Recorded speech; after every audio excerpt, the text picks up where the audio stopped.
Shri Bhagat Singh Koshyari is serving as the 22nd and the current governor of Maharashtra. An RSS veteran, Shri Koshyari served as the national vice president of BJP and the party's first state president from Uttarakhand. He also served as the second chief minister of Uttarakhand and was the leader of the opposition in the Uttarakhand Legislative Assembly. He has also served as an MLC in the Uttar Pradesh Legislative Council and MLA in the Uttarakhand Legislative Assembly. He later served as an MP in Rajya Sabha and the MP in 16th Lok Sabha from Nainital, earning him the distinction of being elected in both the houses of the state legislature and both houses of the national parliament respectively. मैं देखता हूँ जब पाकिस्तान का हमला हुआ, China का हमला हुआ, मुझे ध्यान है चाइना का हमला हुआ, मैं कॉलेज का सेक्रेटरी था 1962 में। हम लोग लड़के लोग बोलते थे, मुझे याद है अपना भाषण आज भी। मैंने कहा चाइना के पास ये होगा वो होगा, हम तुमको पत्थरों से मार देंगे। यानी ये भावना कहाँ से ऐसे आती होगी। और बच्चे भी एक से एक अच्छा बोल रहे थे। तो ये कहीं न कहीं हम सब के अंदर, हाँ, वो सुसुप्ता अवस्था में है। उसके लिए कोई थोड़ा हनुमान चाहिए। और आप यहाँ हनुमान बन के आए हो तो राम जी आपने ठीक ही बनाए हैं कि लोगों को जगाने के लिए। और हम सबको ये विश्वास होना चाहिए। अभी आपने कहा ना विवेकानंद जी के बारे में कि उन्होंने कहा 1950 में 50 साल बाद ये होगा। शायद आपको पता नहीं, आपने मिस बर्क की किताब नहीं पढ़ी होगी। उसमें विवेकानंद जी ये कहते हैं, बोले अरे उसमें ईसाई उसके चर्च में जाकर के भाषण होता उनका अमेरिका में, और उनके सामने कहते तुम क्या भाषण भारत को, उनका पूरा भाषण है, अगर आप रामकृष्ण मिशन जाओगे तो बर्क की किताब मिल जाएगी आपको। वो कहते तुम क्या भारत को धर्म सिखाओगे? अरे सिखाना हो तो साइंस सिखाओ, जैसे भी आप बता रहे थे, साइंस से सिखाओ, बोले धर्म तो हमसे सीखो ना, वो हमारी विशेषता है, साइंस तुम्हारी विशेषता है, वो तुम सिखाओ, धर्म हम सिखाएंगे, स्पिरिचुअलिटी हम सिखाएंगे। तो कहते कि तुम वहाँ धर्म सिखाने मत जाओ, सिखाना हो साइंस सिखाओ। और बोले तुम इतना ज़्यादा गर्व मत करो कि दुनिया में एक विशेष धर्म का, विशेष रिलीजन का राज्य कर रहा है तो यही राज्य करेगा। बोले तुम्हें मैं बताता हूँ, बोले रूस और चीन जाग रहे हैं, और कहीं ऐसा न हो कि एक दिन वो आकर के भारत पर आक्रमण करते हुए तुम्हारे पेरिस तक पहुंच जाए। जस्ट इमेजिन, कब कहा विवेकानंद ने? 1897 में। बोले उसके बाद जब भारत जगेगा, वो भारत एक दिन जगत गुरु बनेगा। कितना दृष्टि उनमें है। ये हमारे ऋषि मुनियों की परंपरा है, वही हमारी थाती है, और उस थाती को हम लोग बनाए रखे हैं। बहुत अच्छा है। हमारे कराड़ साहब बहुत बार मुझे बोलते रहते हैं, इनकी किताब में भी मैंने पढ़ा, उन्होंने कहा नहीं हमारे लिए, हम तो एकम सद्विप्रा बहुधा वदंती। अब हम सब लोगों ने बोला भारतवर्ष में वसुधैव कुटुंबकम बोला, और ये भी बोला कि एक ही ब्रह्मा है, एक ही ईश्वर है, उसको हम अलग अलग रूप में बोलते हैं।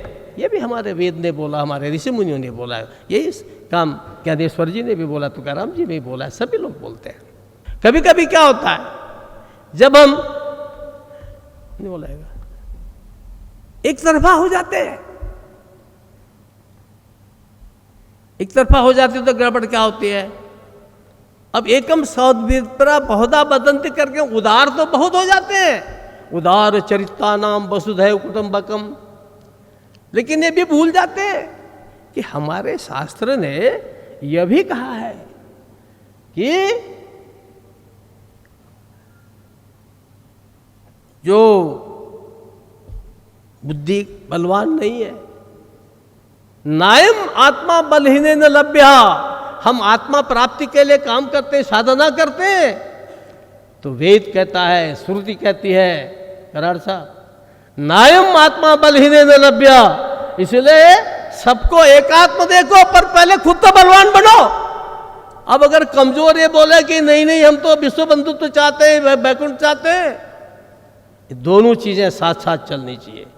इस देश का दुर्भाग्य क्या है कि हम एक्सट्रीम में जाते हैं, कभी तो एकदम अहिंसक हो जाते हैं, हमारे भगवान हमको बुद्ध प्रिय होते हैं, युद्ध तो हम बिल्कुल ही छोड़ देते हैं, और कभी हम युद्ध कर देते हैं, बुद्ध को छोड़ देते हैं। इस देश के अंदर जब जब बैलेंस हुआ, गीता में कहा है समत्वम योग उच्यते, जिस योग की आज जितनी चर्चा हो रही है वो क्या है, समत्वम है, बैलेंस है, बराबर, ताकत भी बराबर, बौद्धिक ताकत भी, आध्यात्मिक ताकत भी, शारीरिक ताकत भी, ये जब बराबर होगा, ये जब बैलेंस होगा तब दुनिया में बैलेंस आएगा। नहीं तो जो बलशाली है कमजोर को खाता ही जाएगा, कितने उपदेश जाओ उगलता जाएगा। और मैं सुबह पढ़ रहा था अपना, मैंने किताब देखी, मैंने कहा भाई मैं जानता तो कुछ नहीं हूँ, ये थोड़ा बहुत जानता हूँ ज्ञानेश्वर जी के बारे में। मैंने बहुत पहले उनकी ज्ञानेश्वरी पढ़ा, 40 साल पहले हिंदी में। मैंने देखा कि आखिर वो हतो वा प्राप्स्यसि स्वर्गम जित्वा वा भोक्ष्यसे महिम, भगवान कृष्ण कहते हैं अर्जुन को, अरे भाई मारा जाएगा तो स्वर्ग पहुंचेगा, जीतेगा तो धरती पर राज्य करेगा। जैसे हमारे कराड़ साहब कर रहे हैं, यहाँ से लेके सरस्वती वहाँ मंदिर तक, माणा गांव तक। तो ये तो मैं कहा कि इसका क्या अनुवाद है, तो मैं भी देख रहा था, मैंने उसको नोट किया, ये जो हतो वा प्राप्स्यसि स्वर्गम, तो कहते हैं आता धनुष्य घेऊन उठी जूझे बेगी, देखे स्वधर्म हा आचरता, दोषु नासे अस्ता, और लंबा उसे छोड़ दिया मैंने, हेतु सांडानी सरोता, शास्त्र वृत्तिम सुंजता, पाप नाही, मारो, शास्त्र धर्म का पालन करो, इदम ब्राह्मम इदम शास्त्रम, उसमें कोई पाप नहीं लगेगा, दुष्ट है मारो, भाई है भतीजे है, कुछ भी, सचा है मामा है। ये गीता का कितना सुंदर उपदेश है।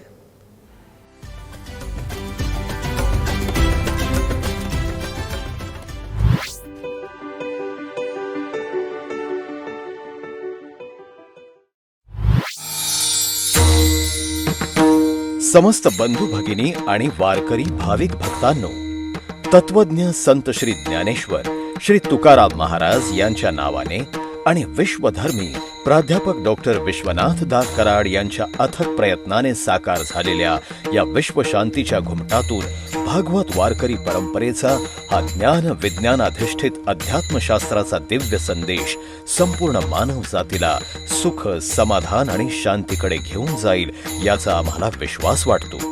जगभरातील मान्यवरांनी गौरवलेला हा विश्व शांतीचा घुमट लवकरच जगातील एक आश्चर्य म्हणून ओळखला जाईल आणि भारताला विश्वगुरू म्हणून मान्यता प्राप्त करून देईल अशी आमची प्रांजळ भावना आहे।